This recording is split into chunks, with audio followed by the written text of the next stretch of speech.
ایک دن ایک نوجوان آدمی بوڑھے باپ کو لے کر ریسٹورنٹ میں گیا۔ وہاں بیٹھنے کے بعد بیٹے نے ویٹر کو بلایا، کھانے کا آرڈر دیا۔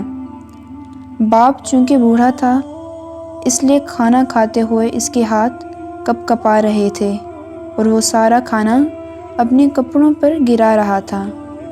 اس کا بیٹا ان کے ساتھ بیٹھا اطمینان کے ساتھ اپنا کھانا کھا رہا تھا، جبکہ وہاں بیٹھے دوسرے لوگ غور سے بوڑھے آدمی کو کھانا کھاتے ہوئے دیکھ رہے تھے، کیونکہ باپ ٹھیک طریقے سے کھانا نہیں کھا رہا تھا اور اپنے اوپر کھانا گرا رہا تھا۔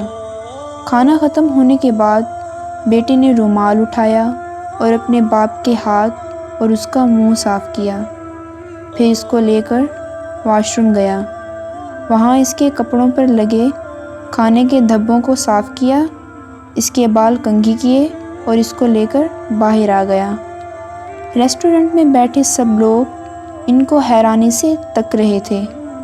جب وہ لڑکا بل دے کر وہاں سے جانے لگا تو وہاں بیٹھے ایک اور بوڑھے شخص نے اس کو آواز دی اور کہا، بیٹا تم یہاں کچھ چھوڑے جا رہے ہو؟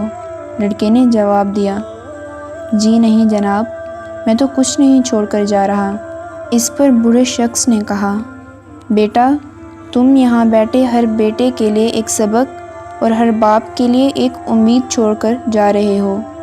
جب تمہارے والدین بوڑھے ہو جائیں تو ہمیشہ ان کا دھیان رکھو اور ان سے پیار کرو، کیونکہ یہ وہی ہیں جنہوں نے اپنی ساری زندگی ہم پر قربان کر دی اور ہماری ہر غلطی کو معاف کیا۔